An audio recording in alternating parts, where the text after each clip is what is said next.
a handful of 2020 movies that we have not gotten to yet on the channel that we're going to talk about right now, this time from Netflix, A Fall from Grace, All Together Now, Horse Girl, and Ava.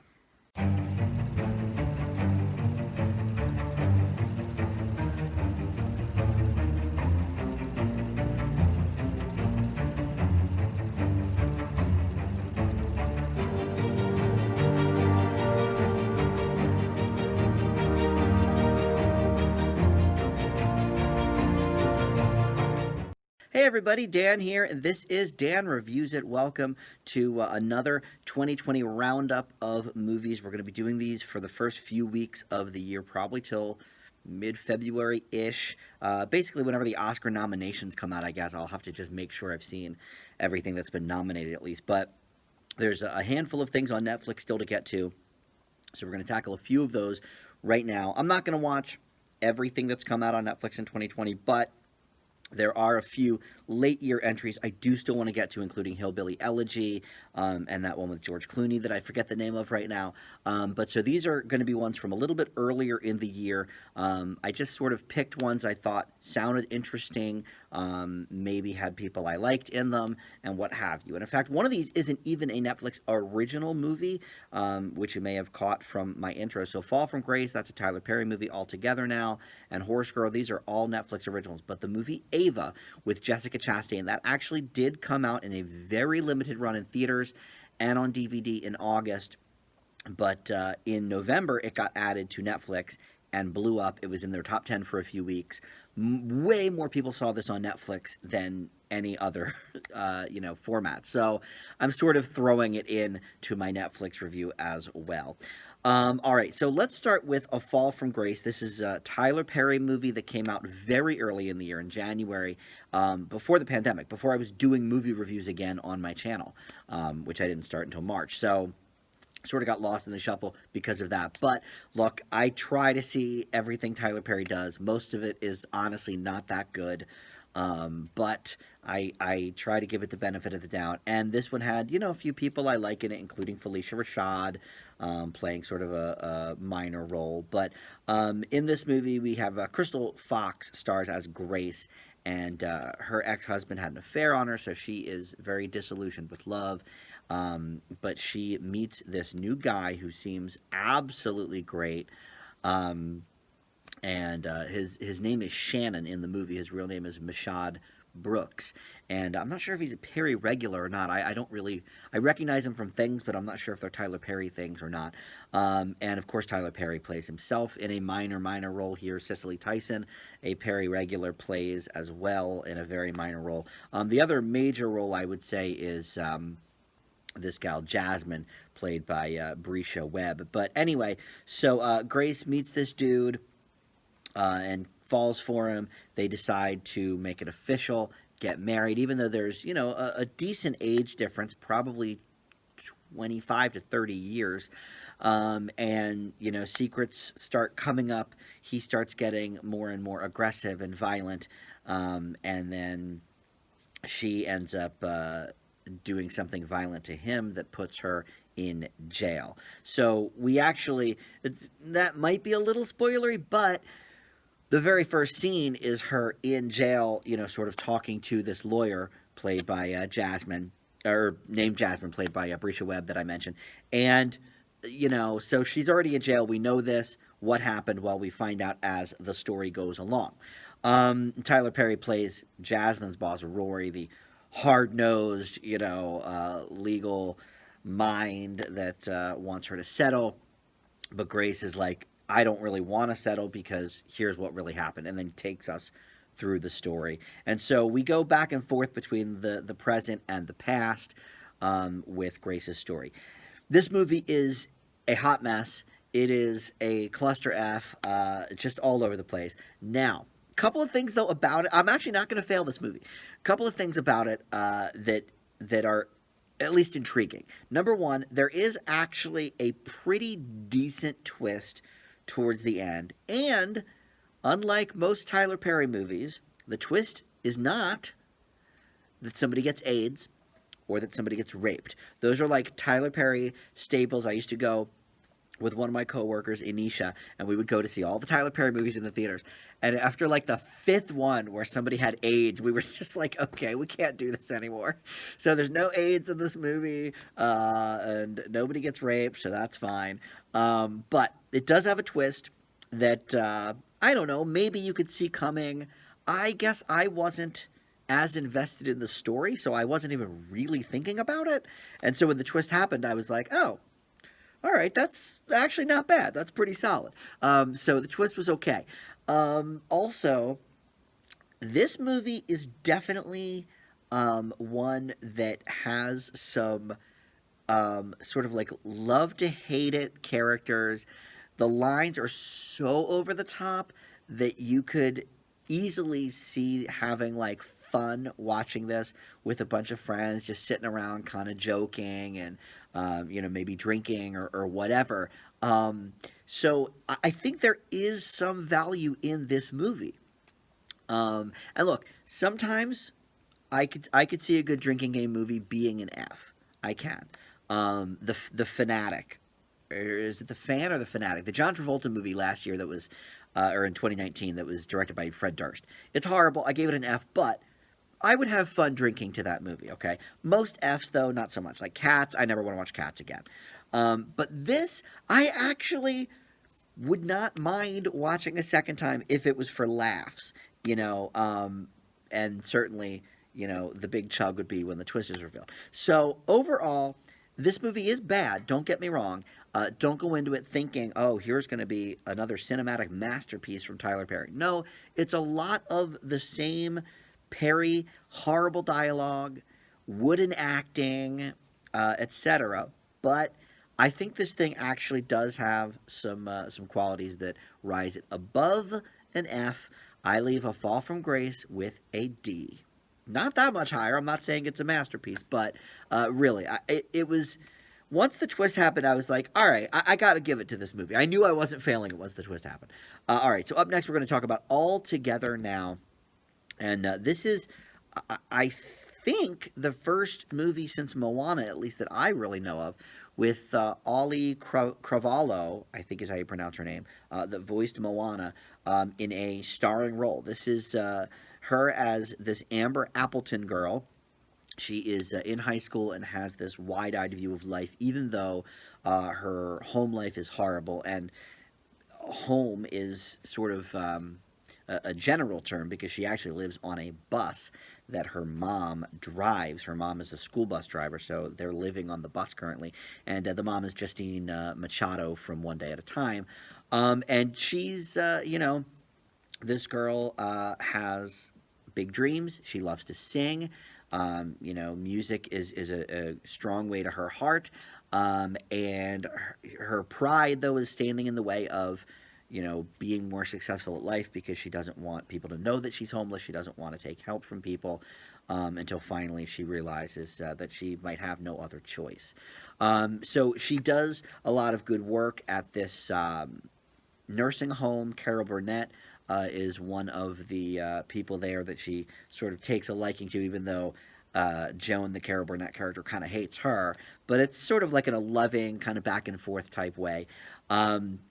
But she has one best friend named Ty, played by Renzi Felix, who I'm unfamiliar with, and his mom, who's played by Judy Reyes from Scrubs. They sort of take Amber in when things get real bad at home because the mom is cavorting with this guy that makes Amber feel unsafe. She's also got an alcohol problem. She also ends up getting fired from the job because they realize that her and Amber are staying on the bus. So there's a lot of things at play here. And this movie does have some dark moments for sure, but it is rated PG, and I think that allows it to leave us with kind of an optimistic, uplifting message overall, and we definitely get that. Is it realistic? I would say probably no. It is realistic in the sense that movie magic is realistic, so no, it's not. But everybody here is really giving their all for these performances. Justina Machado actually When the first scene she was in, I was like, all right, well, she's just doing sort of a more downtrodden bit from her character as One Day at a Time. But no, it's more than that. It's a little more nuanced than that. And as we move along with the character and get to know the character more, she really delivers a pretty solid powerhouse performance of a woman that basically has no other choices. Yeah, she doesn't really like this guy either, but he's given her a place to stay, and all of this stuff. So that adds levels to it. The director of this is Brett Haley, who directed a great little known movie called Hearts Beat Loud with Nick Offerman. I want to say that was maybe 2018. Great movie. This is not quite up to that level, but both movies do have a thread of music at the core. Hearts Beat Loud was really about, this father-daughter making music together. And here we have the main character who wants to, love music, or she does love music, but she, over the course of the film, sort of loses that love for it because too much has happened in her life, and it sort of sours her on everything, including her music love. So, this Brett Haley obviously has something with music, and this is actually, I don't know why they changed the title, but Altogether Now is a Beatles song, of course, if you didn't know that, but it's based on the book Sort of Like a Rock Star. I don't know why they changed the title. I don't think Altogether Now encompasses the movie better, other than like everybody's pulling for this girl. But I don't know. But either way, I enjoyed this movie. I thought Carvalho did a really good job as this sort of down on her luck girl. You really do believe that she can be this person, and I don't really know anything about her personal life. I don't know her outside Moana, really. So to me, this is a good representation of, she seems like this person in real life, this very optimistic, girl that we know can sing. But anyway, other than the fact that it's very, very toned down and a bit saccharine, certainly by the end, because of its PG rating. But I have to admit, there were some emotional moments that got me. I teared up at one point for sure. So overall, I thought this was a pretty solid effort. It is not as good as Hearts Beat Loud. I recommend watching that for sure, but I will give Altogether Now a B. Let's move on to Horse Girl. This is with Alison Brie, who I have really come around on. I used to really not like her.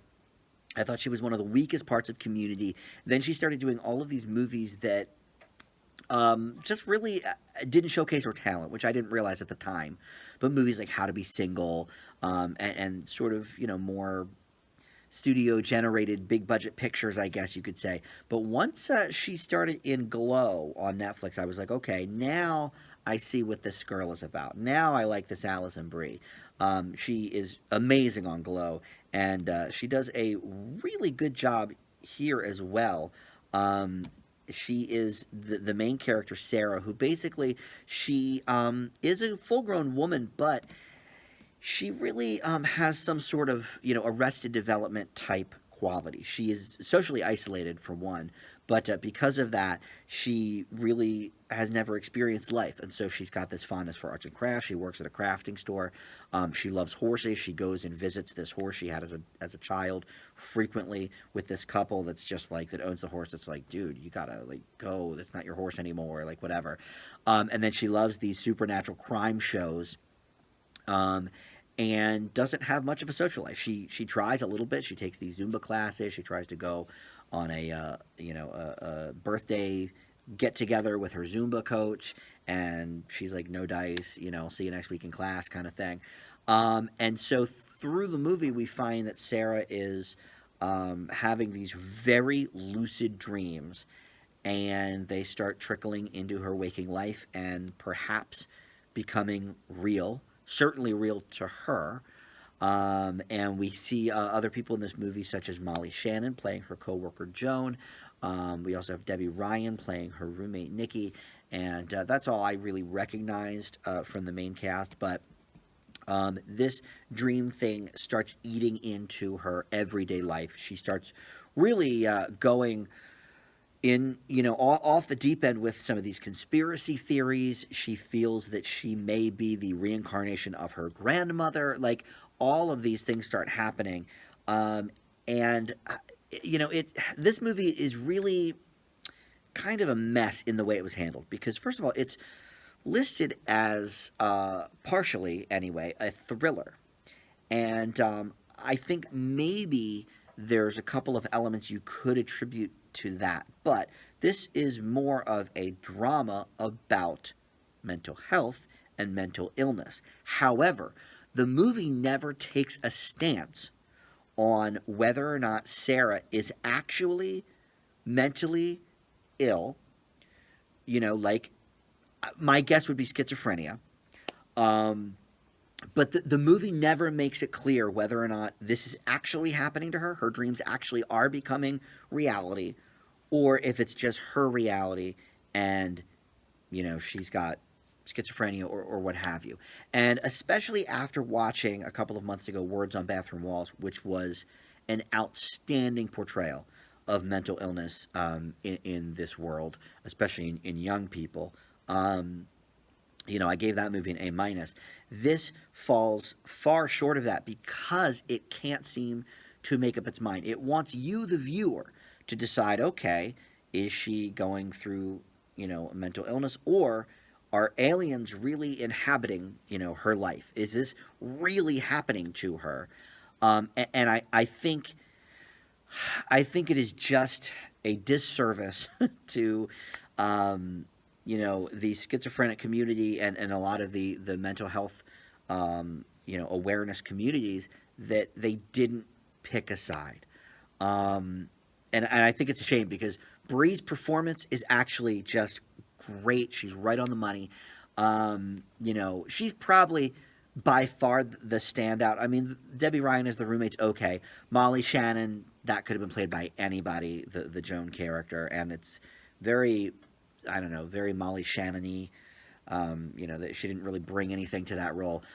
So I will skate this movie by with a slight positive grade because of Alison Brie's fantastic performance. And it is a compelling movie. I think they could have done much more with it, though, to make it clear that, okay, this woman has mental health issues, needs help. No, instead they say, well, does she or doesn't she? We don't know. You decide. And I did decide. I know what I think after watching the movie. And it's probably clear in my review of it here.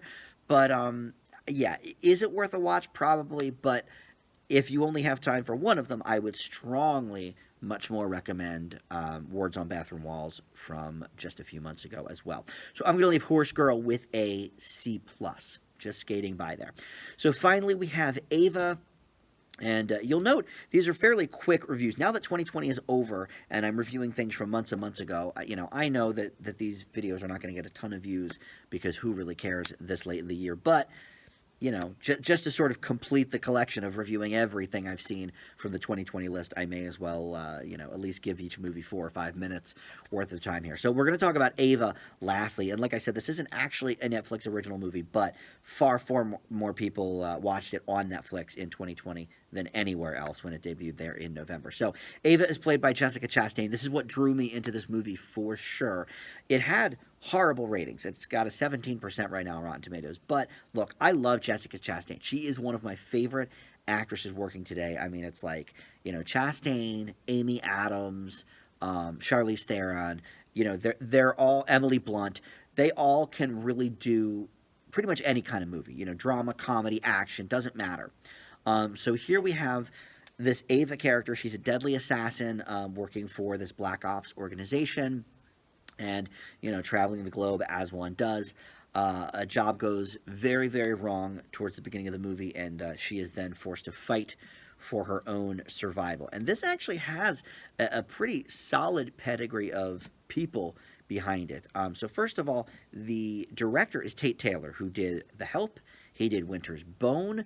So, he's got some good things going for him. And then John Malkovich is in this. Gina Davis, who, we haven't really seen very much from in a while, but I always love her. Colin Farrell is in it.